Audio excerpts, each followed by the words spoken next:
World health organisation 2023 మేలోనే Covid మహమ్మారి అంతమొందినట్టుగా ప్రకటించినప్పటికీ కూడా, ఇప్పటికీ కూడా స్వల్పంగా భారత ప్రజలని కోవిడ్-19 ఎప్పటికప్పుడు ప్రభావితం చేస్తుందనే చెప్పుకోవచ్చు. అయితే ఈ నేపథ్యంలోనే మనం చూస్తున్నాం దేశవ్యాప్తంగా దాదాపు 260 కేసులు ఇప్పటికే నమోదయ్యాయి. అటు చూసుకున్నట్లయితే ఢిల్లీలో 26 కేసులు నమోదు కాగా, మహారాష్ట్ర, కర్ణాటక, కేరళలో కూడా ఇప్పటికే కేసులు నమోదయ్యాయి. అయితే కర్ణాటకలో ఉండేటటువంటి బెంగుళూరులో 9 నెలల చిన్నారికి కూడా కోవిడ్ పాజిటివ్ వచ్చింది. అంతేకాదు 2 తెలుగు రాష్ట్రాల్లో తెలంగాణ, ఆంధ్రప్రదేశ్‌కి సంబంధించి ఇప్పటికే 2 కేసులైతే నమోదయ్యాయి. అయితే ఈ నేపథ్యంలోనే చాలా వరకు ప్రజలందరూ కూడా మళ్ళీ కోవిడ్ మహమ్మారి విజృంభిస్తుంది. మళ్ళీ లాక్‌డౌన్ సిట్యుయేషన్స్ వస్తాయి. అదేవిధంగా మన యొక్క ఇమ్యూనిటీ సిస్టమ్ మీద, అదేవిధంగా మన యొక్క ఆరోగ్యం మీద ఎలాంటి ప్రభావం చూపిస్తుంది అనేటటువంటి టెన్షన్‌లో ఉన్నారు. ప్రస్తుతం మనతో పాటు డాక్టర్ చంద్రశేఖర్ ఉన్నారు. ఆయనతో ఒకసారి మాట్లాడదాం. అసలు ప్రస్తుతం ఉండేటటువంటి కోవిడ్-19 ఏ రకమైనటువంటి వేరియంట్, అదేవిధంగా ప్రస్తుతం ఉండేటటువంటి వాళ్ళలో ఎలాంటి ఆరోగ్యం మీద ఎలాంటి ఇది చూపిస్తుంది అనేటటువంటిది. సార్ నమస్తే. ఇప్పటికే మనం చూసుకున్నట్లయితే గతంలో 2023లోనే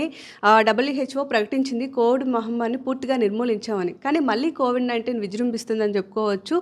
260 కేసులు కూడా ఇప్పటికే నమోదయ్యాయి. సో ఏం చెప్తారు? కోవిడ్ అనేది కంప్లీట్‌గా ఎరాడికేట్ అవ్వలేదండి. వైరసెస్ అనేవి ఎప్పుడు కూడా ఎరాడికేట్ అవ్వవు. అంటే కొన్ని వైరసెస్ మనం ఎరాడికేట్ చేయగలిగాం. లైక్ పోలియో ఇలాంటివన్నీ. వాటిల్లో ట్రాన్స్‌మిషన్ ఈస్ డిఫరెంట్. సో వీటిలో ఎయిర్ బోర్న్ వైరసెస్ అంటే ట్రాన్స్‌మిషన్ ఈజీగా అయ్యే వైరసెస్‌ని ఎరాడికేట్ చేయడం ఆల్మోస్ట్ అసాధ్యం. సో ఇవేంటంటే గాలి ద్వారా మనిషి నుంచి మనిషి ద్వారా వెళ్తాయి కాబట్టి సో ఎరాడికేషన్ అనేది it will take many hundreds of years.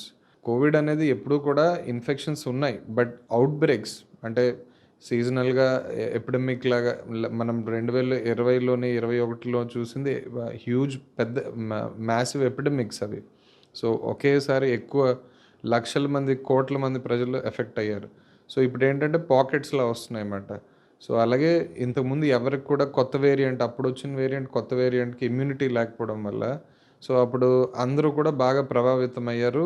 చాలా మరణాలు కూడా జరిగాయి. ఇప్పుడు మనకి హర్డ్ ఇమ్యూనిటీ డెవలప్ అవుతుంది. సో ఈ హర్డ్ ఇమ్యూనిటీ మనకి చాలా వరకు సివియర్ సిమ్టమ్స్ రాకుండా ఆపుతది. మైల్డ్ సిమ్టమ్స్ వచ్చినా అవి తీవ్రంగా అవ్వకుండా కాపాడతాయి. చాలామందికి ఇమ్యూనిటీ వల్ల ఇన్ఫెక్షన్ రాకపోవచ్చు కూడా. వాళ్ళ యాంటీబాడీస్ బాగా ఉంటే గనక ఇన్ఫెక్షన్ రాకుండా వాళ్ళు ప్రొటెక్ట్ చేసుకునే అవకాశం ఉంటది. లేదా మైల్డ్ సిమ్టమ్స్ అంటే 1, 2 డేస్ కామన్ కోల్డ్‌లా వచ్చి తగ్గిపోయే అవకాశం కూడా ఉంటది. కానీ ఇంతకు మునుపులాగా మనకి డెత్స్ ఇన్ అవ్వడం, అలాగే లాక్‌డౌన్ అయ్యే పరిస్థితి ఉంటుందని మనం అనుకోవట్లే. ఎందుకంటే ఇప్పుడు వ్యాక్సిన్స్ ఉన్నాయి, ప్రిపేర్డ్‌గా ఉన్నారు, హర్డ్ ఇమ్యూనిటీ ఉంది. So almost most of the population is immunized. అలాంటి పరిస్థితులు మళ్ళా చూస్తామని అయితే ఎవరు అనుకోవట్లేదు. డాక్టర్ కమ్యూనిటీలో గానీ, అలాగే మన మినిస్ట్రీ ఆఫ్ హెల్త్ నుంచి కూడా అలాంటి సూచనలేవి ఇంతవరకైతే లేవు.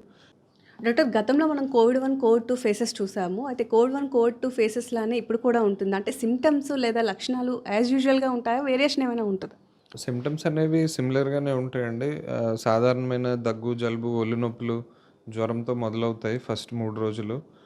అలాగే రెండో వారంలో అంటే 5 రోజులు పోయాక ఊపిరితిత్తులు ప్రభావితం అవ్వచ్చు.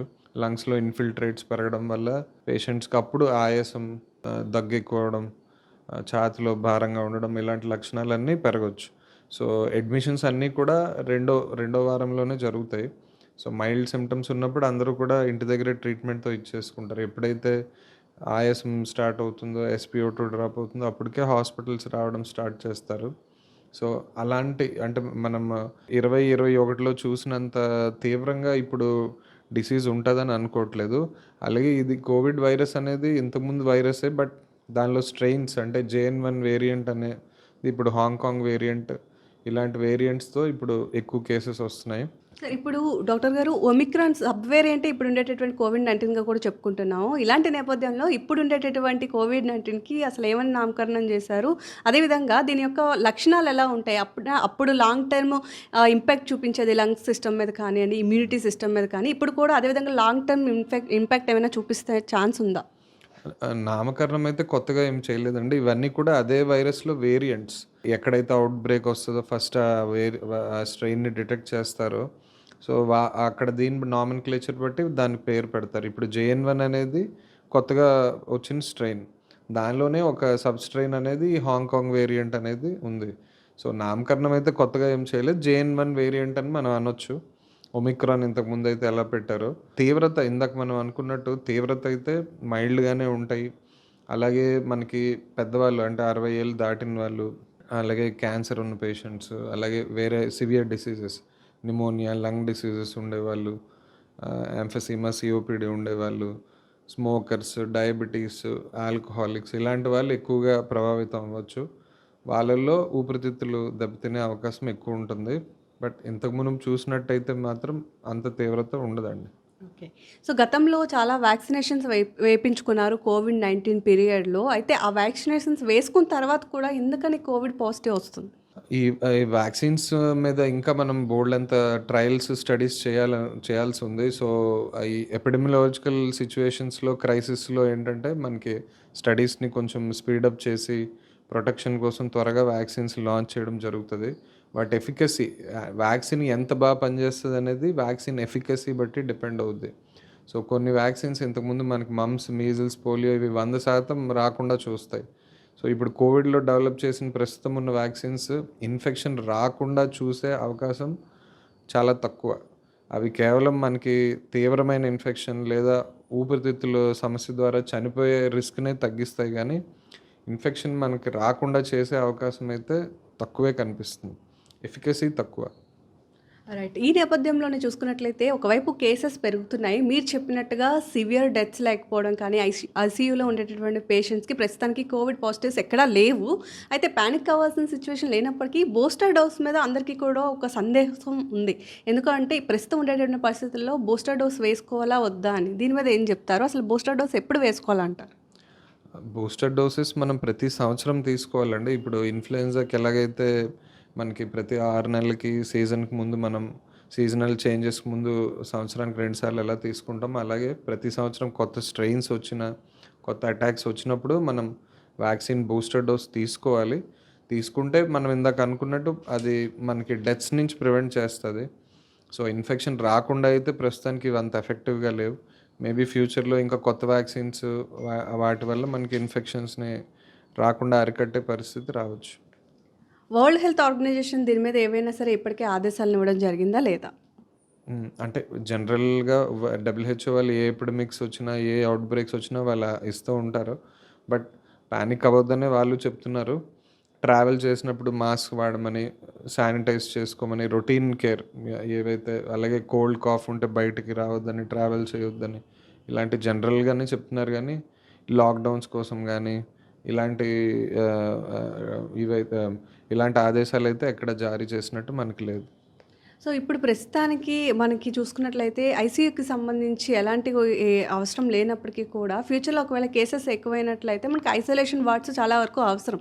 సో, ఈ ఐసోలేషన్ వార్డ్స్‌కి సంబంధించి ఏవైనా సరే రాష్ట్రానికి సంబంధించినటువంటి ఆరోగ్య శాఖ ఏమైనా ఆదేశాలు ఇచ్చిందా అన్ని హాస్పిటల్‌కి కూడా? మన హెల్త్ మినిస్టర్ గారు ఆల్రెడీ ఈరోజు పేపర్‌లో ఆల్రెడీ ఇచ్చారండి. ప్రతి హాస్పిటల్‌లో కోవిడ్ వార్డ్స్ రెడీ చేయమని గవర్నమెంట్ హాస్పిటల్స్‌లో ఆదేశాలు జారీ చేశారు. సో, అక్కడ ఆక్సిజన్ అవైలబిలిటీ గానీ, అలాగే కోవిడ్‌కి సంబంధించి సెపరేట్ వార్డ్స్, ఫెసిలిటీస్ గానీ రెడీ చేయమని ఆల్రెడీ ఆదేశాలు ఇచ్చారు. సో, గవర్నమెంట్ అయితే సన్నద్ధంగానే ఉన్నట్టు కనిపిస్తుంది.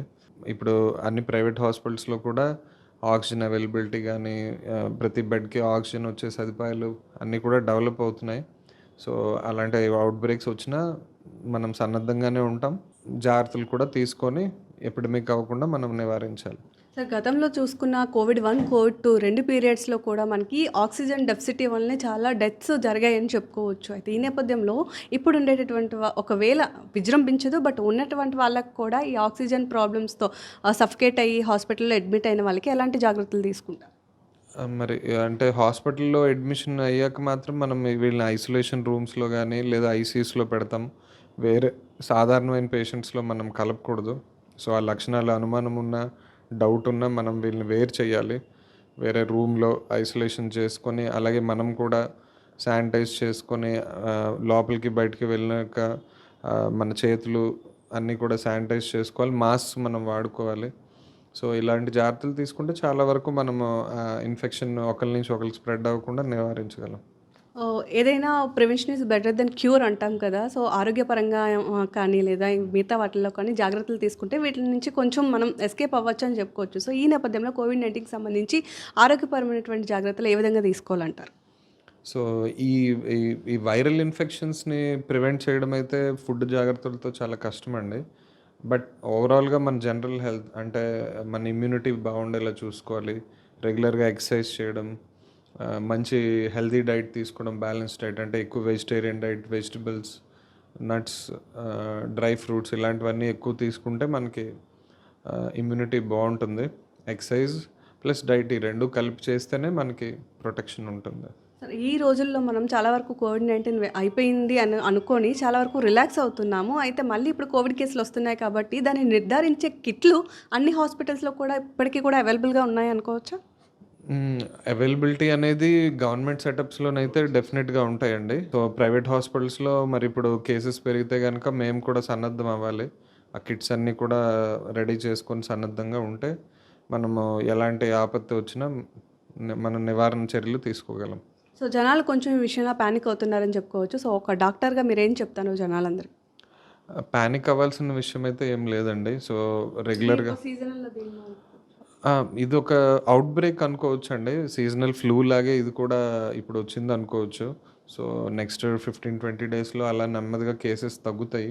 ఈ లోపల మనం అలర్ట్‌గా ఉండి సిమ్టమ్స్‌తో వచ్చిన పేషెంట్స్‌తో జాగ్రత్తగుండి వాళ్ళని ఎవాల్యుయేట్ చేసుకొని, సో, అవి మిగతా వాళ్ళకి స్ప్రెడ్ అవ్వకుండా 9 నెలల చిన్నారికి కూడా వచ్చింది కదా!